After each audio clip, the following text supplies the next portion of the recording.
Welcome to Profit First Nation, the official podcast for entrepreneurs who are operating their businesses in the zone of permanent profitability. I'm Mike Michalowicz, the author of Profit First, and now here's your Profit First Nation guide, Danielle Mulvey. Welcome back to another episode of Profit First Nation, my entrepreneurial friends. Today is an episode ending in 5, so that means we have our very special guest, Profit First Professionals Chief Strategic Guide, Billie Anne Grigg, is in the house. Welcome, Billie Anne. Thanks, Danielle. Good to be back. So we've got 3 big topics that we're going to cover today and peel back the layers on and go deep and wide on them. And the first one is cash flow projections. So Billie Anne, we kind of had like a little pre-chat before this episode, and this was the number one topic you wanted to bring to the table. Why? The reason why, Danielle, is because I just came back from a conference called Scaling New Heights. It's an industry conference for accountants and bookkeepers, and they talk a lot about what business owners are looking for so we can help business owners better. Cash flow projections, number one, over and over again, is something that business owners are looking for. And the data actually bears that out. If you will go and do a search either on Google or OpenAI, whatever it is that you're using now, and what do business owners want from their accountant? It's cash flow projections. And I've been giving some thought to that because I used to be very heavily focused on cash flow projections and budgeting. That was the first place I went when I was an employee. And even when I first started my business about 12 years ago, it's like, you need a cash flow projection, you need a plan. And I could get people excited about those. There's something really, really exciting about seeing how much cash you could have.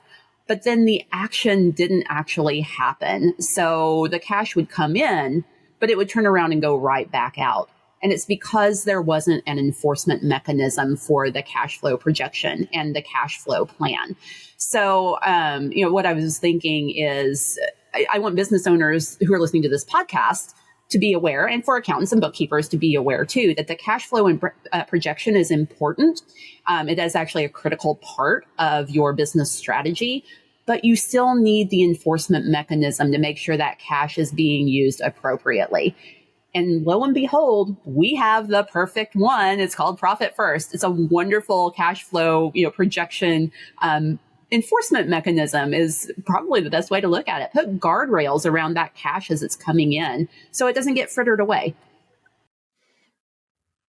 Yeah, that's an excellent point. And what's funny is when you're saying cash flow projections, I think what people are wanting is they're wanting this magic report that says, oh, you've got a ton of money about to come in.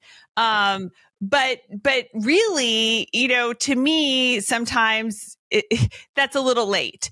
And it, talking about this is making me think about like, okay, well, how do we do this in our business? And you're exactly right. It kind of starts with reverse engineering. And of course, we've done lots of episodes on that. We did a special event in July on it as well for our Profit First Nation community, reverse engineering actually based off of owner's pay. And it really breaks it down. And I'll be honest, when I work individually with entrepreneurs, 85% of them have no idea what they really need, what their goal is, like how much they need to sell in the year, how many sales they need to make per month, per week, per day, to make that top line number that they need to hit in order to, kind of again, hit that owner's pay target, et cetera. So, it really takes it to breaking it down. And when you've got your pipeline working and your pipeline is continually filling up and working through the process and turning into, prospects, opportunities, sales, then you invoice the client. And now after you've invoiced the client, now it's the collections period and such. And really it's kind of that flow and that chain of events that gives you what you need, and gives you that cash flow. But to be honest, it does start with like, okay, what's our sales target? How many sales do we need to make this year? How many sales do we need to make this month? And you also need to really break it down too when it comes to, the sales based off of the service or off of the item or off of the category, so that you're getting that. So a little bit about, like, in one of our businesses, we use baseline selling, which is by Dave Kurlan, and our actually CRM is associated with baseline selling. We use Membrane, and funny story. I've taken other CRMs and Salesforce and Fresh Sales and tried to, do and pretty close to the baseline selling concept. But I was so fed up with having to manually do reporting and such that I just one day Googled baseline selling and CRM, and oh my gosh, lo and behold, this company based in Europe popped up, and actually it is tied to Dave Kurlan's baseline selling concept, which is, you think about a baseball diamond, and you got to get to first base first. You're not going to score unless you pass first base. So you've got your first base, your second base, third base, and then you bring it home. And for us, when we bring something home, that means we get a signed PO from a client. And then it turns into, making that project happen, getting to that invoicing of the project. Sometimes we might get a signed PO, but it's not going to deliver for 9 months. Sometimes we get a signed PO and it needs to be delivered tomorrow. So then the invoicing then, tells me, okay, we expect 80, let me do the math. 84%. Sorry. I'm trying to subtract 6% from 100, and I'm stumbling here. Thank you, Ms. Bookkeeper. So I expect 94% of our accounts receivable to be less than 60 days, which is pretty good for the construction industry and such. And so, that just kind of helps me keep an eye on things. But going back to things, so I have a weekly sales meeting. We're tracking how many projects are at each base, first, second, third. What is the dollar value total in each of those bases? And then once we bring things home, I'm looking at, what is our sales orders for the day? How much did we write in sales orders? And then those sales orders, after they're delivered, turn into invoicing, which then turns into, accounts receivable and collections, and there's the cash coming into the business. So, what's interesting is I look at this every year in terms of the forecasting. And like you said, it is about like knowing where you need to go. It's about forecasting. It's about having a plan. And every year, lo and behold, I raise, basically what I'm doing is I'm raising what we need to be writing in sales orders every day, as that sort of like target number. And then I get, that reported to me every day. And then it goes into a monthly report, and I get it mid-month and end of month to see where we are versus, month to date, and year to date in terms of those goals and such. So, we will have a resource for this episode, associated with you being able to see a sample of what I'm talking about here in terms of how we're tracking the sales orders that we write every day and against the plan and how that works out and such. So anything else on cash flow? Sorry, I just kind of went under the hood of my organization and explained what we do. Well, I mean, something that you said, you used the words magic report, and that triggered something that one of the speakers actually at the conference said, which was, there is no magic report. The power is in the process. And what you just shared showed the power of the process. I think you're right. I think a lot of business owners are looking for that magic report that says everything is going to be okay. And everything will be okay if the plan goes according to plan. But you have to go through that process, because if you don't, then you're not going to see if things are going off the plan. And then you get a nasty surprise later. So, the power, it's with all things. The power is in the process. With Profit First, the power is in the process of doing your allocations and making sure that you're protecting your cash from yourself. So, yeah, great conversation about cash flow projections. Oh my gosh. Well, I mean, for the producer listening in on this, there's our title, The Power of the Process.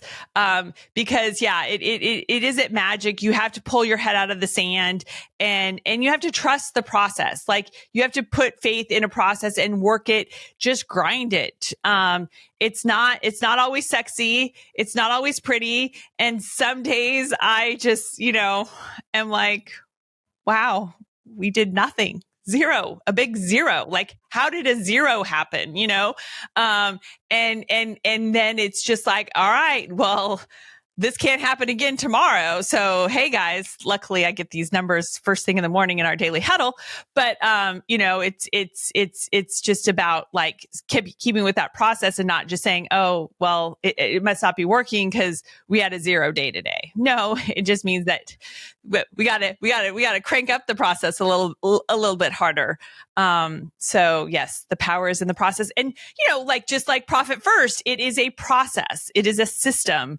And if you stick with the process, if you stick with the system, not ish, but doing it right, you will reap the benefits. Absolutely. So key takeaway from this section, you do need a cash flow projection, but you also need Profit First. So it's not either or, it's both and. Yes, exactly. Okay, topic number 2. I'm interested to really get your take on this because, I am hearing a lot from our fellow Profit First professional bookkeepers and accountants about AI and how it's impacting their customers, their businesses, really kind of the whole bookkeeping and accounting industry. Right, exactly. And it was another hot topic at Scaling New Heights at that conference. So what I would say is AI is your friend, but it's a friend that needs some guardrails. So it's a friend that needs some boundaries around it. There is a misconception, and it's been here. I mean, it's not anything new. We've just been recently talking about AI, ChatGPT, all of that since November, December of last year. But really, automation and AI and machine learning and all of that around bookkeeping and accounting has been talked about for at least the past 10 or 12 years since I started my business. And the misconception is the same now as it was then, and it's that AI will replace the human bookkeeper or accountant, or the need for a human bookkeeper or accountant. That is not true. AI cannot operate autonomously. There have to be people that are driving that artificial intelligence. I'm not just talking about the programmers. You need a highly skilled accountant or bookkeeper who can look at the data, it can look at the reports that are being generated by the data that the AI is bringing in and saying, this looks right, or, you know what, I'm not sure I trust this number. And it takes a certain amount of expertise to be able to look at a set of financials and say, that number doesn't look right. I need to go investigate and make sure that everything's working correctly, maybe do some troubleshooting. And that's even after the initial setup process, because if it's not set up correctly, I mean, there's that old concept of GIGO, garbage in, garbage out. So you have to make sure it's set up correctly. So, all of that is to say AI is going to make our lives easier. It's going to allow us to do more, better, and faster. But it's also going to increase the need for highly skilled professionals across the board, regardless of what industry you're in, who can look at what this AI is generating and say, this makes sense, or no, I don't think this makes sense at all, and we need to take a closer look at it. AI also can't create right now. I mean, yeah, you see that it can do, graphics and things like that, but it can only create based on what's already existed in the past. So as far as innovation, like true innovative creativity that business owners, entrepreneurs are really known for, AI is not a threat at all in that. Yeah. So, and I think what's interesting too is, I've heard of people saying, "Oh, I'm using Bench," which is a really AI driven. Good luck trying to talk to a human if I'm not mistaken. They kind of act like there's people behind there, but let's be honest, you don't have someone that's dedicated. You have someone that is maybe going to look at things, but it has all been done under the hood, leveraging AI, and you're not going to get that consultative. You're not going to get that opportunity when something looks wrong or right, because AI doesn't know if it's looking wrong. It's thinking it's doing things right. And I mean, I'm sure all of us have experimented a little bit with AI. And I mean, let's be honest, it's 50-50 probably in terms of results of either wowing you or just missing the mark, to be honest. And the same thing can happen when you are relying on AI to, be posting your transactions and doing all of that behind the scenes. So definitely, especially if you're not, a lover of bookkeeping and accounting, you need that accountability with an advisor, ideally a profit first professional accountant, bookkeeper, or coach who will, hop on a Zoom with you or send you a quick video to walk you through your financials so that you really understand where the opportunities are. Your financials are sort of a rear view mirror, but that doesn't mean that it's not useful for what your next play is and what you're going to change or what you're going to do different going forward. You can't change what happened last month on your financials, but you can chart a new course based off of that information going forward to, be more profitable, reduce those expenses, look at what it will take to, adjust and pay down liabilities, or, just work the numbers, right? Right. And an AI, at least not in the foreseeable future, is going to be able to look at your business holistically. And you as a business owner, an individual who owns this business, who has heart and soul as part of this business, and say, this is the right move for you. So even though there are AI technologies out there right now that are really cool, and you can ask it a question and it can tell you, your expenses in this category look a little high, but it doesn't know why the expenses are high. It doesn't know that was actually a strategic move on your part to build a relationship. Or it doesn't know that your business has a goal of funding some community, project or something like that. And that's why that expense is high. It's just going to say, reduce this expense. It's going to take a human to do that.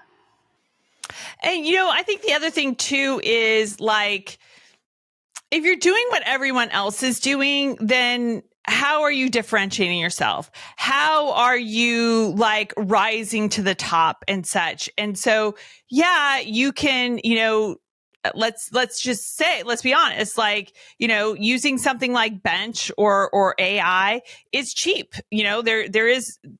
That's probably the cheapest option because there is no human involved in it. But when you go down that path, you're kind of going down the generic path and just being like everyone else and such.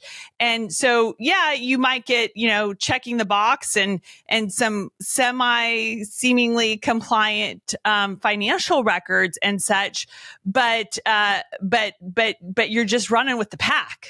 And when you work with someone, when you collaborate, when you have some accountability, when you have to like face the truth of your financials with someone, and let's be honest, I mean, I like to say that, sometimes, sometimes when there's bad months, it's almost like you'd rather like take off your clothes in front of your accountant than have to sit and go over your financials with your accountant, right? Because you are having to bear sometimes, not the most flattering picture of yourself with your financials and such. But let me tell you, people who are accountants and bookkeepers, especially my fellow Profit First professional peeps, they have such a heart and such compassion and such a drive to help entrepreneurs because they understand that not everyone's a fan of numbers like them. They understand that not everyone nerds out and really like gets excited about this stuff. And they're wanting to help take that passion that they have and share that gift with you and help you understand your numbers, help you love your numbers, help you get excited about your numbers and such. So, they're business owners too, actually. So they definitely understand the trials and tribulations, ups and downs, twists and turns of being a business owner, when you're working with a profit first professional accountant, bookkeeper, or coach. And so that shared sense of wanting to help you and passion and see your business succeed, trumps bench or any sort of AI solution out there that will help you rise to the top. Absolutely. Okay, and we have one more topic, and I guess it's appropriate. It's the third topic of the program. So that's dessert, right? Let's talk pie, Billie Anne. Yeah, let's talk about pie a little bit. So, again, I'm speaking from the accounting bookkeeping world, that industry. I'm pretty sure it happens across the board, though. There is this tendency to kind of want the whole pie, so maybe you have a customer that is buying something from you and then they need a complementary product or service. And you're like, well, I could offer that. And then they need a complement to that. And you could offer that too. And yes, you could. However, I've been thinking a lot about the pie and the need to share the pie, because if you try to eat the whole pie yourself, you're going to end up sick and miserable, and all sorts of bad things are going to happen. But if you share that pie, if you eat your piece of the pie, not only do you get to focus on what you're truly good at, what your passion is, but the real magic happens because now you're able to collaborate with other complementary professionals, not competitors, but complementary professionals who have their own client bases that have overlap. So it's like those little Venn diagrams. You've got overlap with this, you have overlap with an insurance broker, and you have overlap with a banker, and you have overlap, of course, if you're a bookkeeper, with a CPA, and you have overlap with HR firms. So it's all this overlap, and everybody benefits. I mean, it streamlines your processes internally. It streamlines your marketing. You're able to share business back and forth. It's like your own little networking group at that point. So my encouragement for today is, even if you're not super niche down or whatever, start looking at what your complements are. Who are the complementary business professionals, either in your community or in your industry? And how can you connect with them to help each other out? I think that's a great point, because it is like, I think a natural tendency for business owners to want to be the single source of their customers' wants and needs. And so oftentimes you could start adding things that don't make sense, but it's because your best customer wants it and such. And, I think the other thing that's interesting about that concept is that you tend to go, wider with a handful of customers. And now you've got, more of your eggs in one basket, because you are not really focused on being the number one at providing this piece of the pie. You're trying to sell the whole pie to a handful of customers. And that always gets dangerous. I mean, in my first business, I learned that lesson pretty quickly, out of the gate, unfortunately. I don't know, good or bad, but I learned it early, let's just say, that, just kind of flexing more for the customer and this, that, the other, doesn't always suit you, because it kind of takes your eye off of the whole process of getting new customers and just focusing on your sweet spot, which is probably your most profitable thing that you're doing too. And my story is I went wider, for one customer, and then they filed bankruptcy. So, that was fun to navigate. And in hindsight, I wish I would have just kind of stuck to what we did initially for them, and then just bring on other complementary clients, that we could have done the same, just sweet spot. We're selling one slice of pie here for you. Yes, one slice of pie, and somebody else can have another slice of the pie. You all share the pie. Everybody benefits, including your customers. I mean, your customers really do benefit too from having multiple complementary professionals working together. I've seen it in my own business. I've seen it in other people's businesses, just in the accounting space, that everyone's more powerful when we work together.